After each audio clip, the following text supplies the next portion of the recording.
mambo matano yanaweza kukufanya wewe kijana kuangukia upande wa pili, yani ukawa chakula cha wahuni.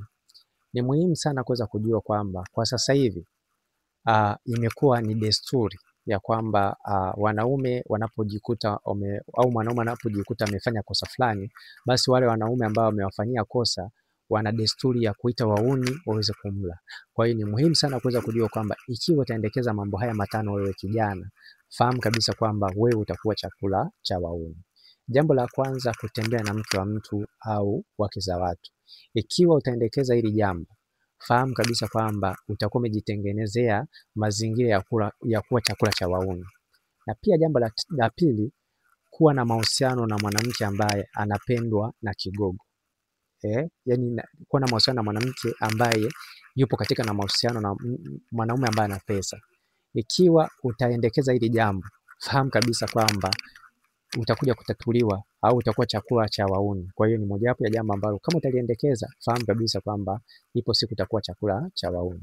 Na pia jambo la tatu ni kuwa na mahusiano na mtoto wa kigogo ambaye hataki mtoto wake awe na mahusiano na mtoto au na wavulana mafukara. Ikiwa utaendekeza hili jambo la kuamini mapenzi ya kwenye movie kwamba yanawezekana katika maisha halisi, basi fahamu kwamba utakuja kuwa chakula cha wahuni kwa sababu ya kwa sababu ya huyo doni hawezi kuwatuma wahuni waweze kukutafuna. Kwa hiyo ni muhimu sana kuweza kufahamu hilo. Na pia jambo lingine, kujishobokesha kwa wanaume ambao wana skendo za kuwala wanaume wenzao. Kama wewe ni kijana alafu na skendo ya kujipendekeza kwa wanaume ambao wana skendo za kuwala wanaume wenzao, fahamu na wewe utakuja kuwa chakula cha wahuni. Na pia jambo la nne ni kupenda maisha ya kifahari kwa kupitia, yani kupenda maisha ya kifahari ya mkato au kwa kupita njia ya mkato. Hii pia ni mojawapo ya jambo ambalo litakufanya uwe chakula cha wahuni. Yani kama unapenda maisha ya kifahari alafu unapenda kupita mkato, ni rahisi kuwa chakula cha wahuni. Na pia jambo lingine, kupenda watoto wadogo.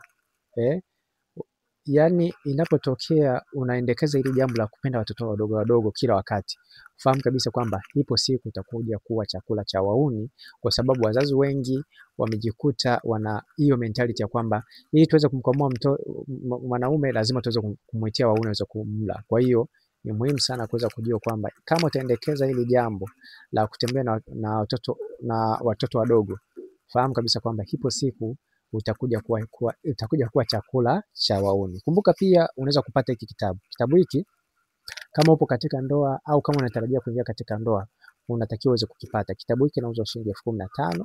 Ni cheki WhatsApp kwenda namba 0713728736. Lakini kama upo nje ya Tanzania, utaanza na jumlisha 255 713 72 Kumbuka pia unaweza kupata ushauri pamoja na video za mapenzi ambazo zitaweza kukusaidia wewe uliopo katika ndoa ama uliopo katika mahusiano. Naitwa Isaac Kanyankole.